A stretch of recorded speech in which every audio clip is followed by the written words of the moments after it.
Longest Jake here with a new video, this time featuring the JagdPanther II.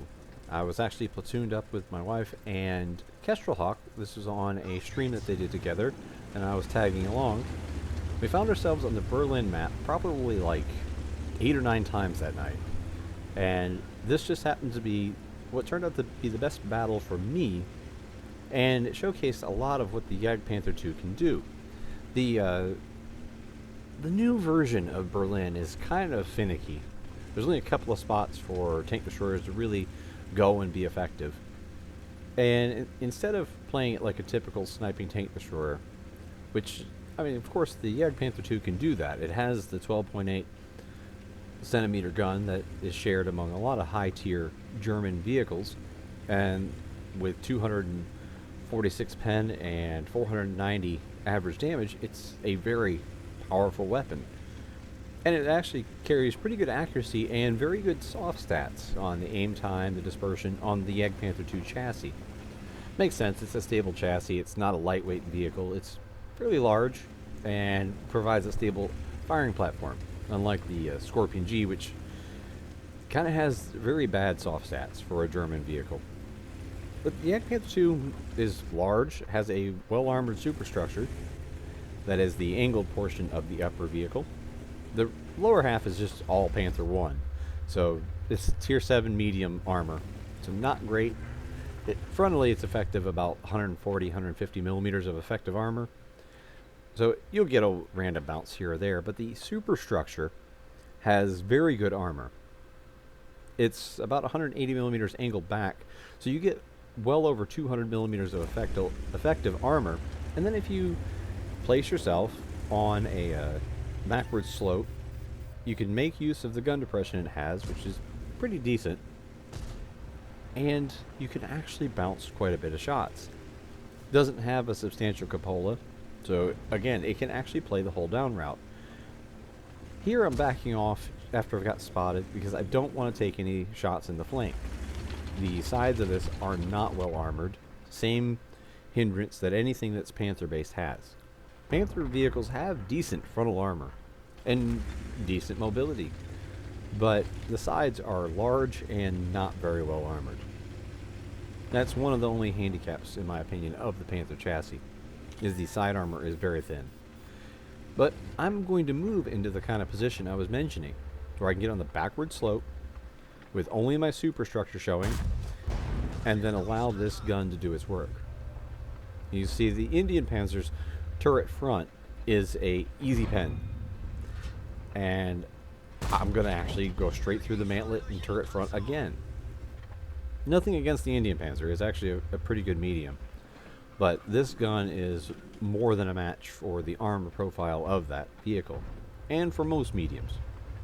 Now the T-103 is a nicely armored tank destroyer with a very devastating gun. As you can see, it averages 440 damage, which, if he landed each shot, 3 shots would kill me from full health. So I have to be careful of that. So I'm minimizing my exposure by rolling backwards between shots, and this allows me to keep probably 90% of my vehicle hidden while able to still hit, because all they're seeing from their perspective is basically the very upper part of my superstructure and that 12.8 centimeter gun. Now, this Indian Panzer just kept poking, and it was a matter of time until I landed the finishing shot. And our ELC Even 90 moved up and finished out the T-103. So now, game-wise, we've secured this flank primarily. It's mostly a stalemate in the city. And once the Progetto in the middle is gone, that's going to open up the possibility of flanking. He's low health, but with him still there, you cannot flank. So I know there's an SU-130 PM, but now that I know he killed our ELC, his attention is elsewhere. I can easily push up and sneak a shot in to finish off the Progetto. Now with him gone, I got lucky there. and sometimes luck is what you need. The ISU, he shot the wall in front of me, but he shot it with him close enough to the bushes that he was able to be spotted, and he did it again. So 2 shots that hit the wall. Again, I was using the wall to minimize my exposure to him, but he should have been able to hit at least one of those. Now, a little bit of luck there, but I know where the SU is. He's still tucked right there. This is where the speed of the JagdPanther II comes into play, because it's based off of a medium, so it is not slow. And using that, I was able to pop up above. I have the health to eat a couple shots, and there's the second one. Now I have to be careful. I know where the Ferdinand is, but I cannot survive another hit. And he has the same gun I do. As Kestrel Hawk eats the next shot from him. But he has the same gun I do. So it's going to be able to punch through even my superstructure. But I also have the same gun he does. So it goes in both ways. So with the Ferdinand taken out, now this is a mop-up operation. We actually secured the south flank, which with this new version of Berlin, I'm not as much of a fan of it for tank destroyers. That's why you see me playing more up front with this than you'd expect a normal tank destroyer to be. Because this map now does not suit that, except for a couple of little perches that they've put in place, like where the SU-130 was. That's one of the only places a tank destroyer can effectively play, and you're kind of pinned there. If your team loses the flank, you're basically stuck there like he was. And now we're just moving. Our team has left 1 on cap. Looks like the AT-15 is probably going to also hop on. And now it's a matter of, let's see if I can't sneak in a couple more hits.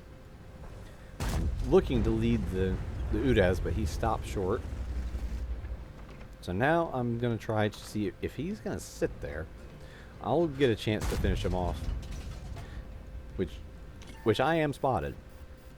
But again, you see me pulling back, using as much hard cover as possible so that I can easily fire in and secure my 5th kill.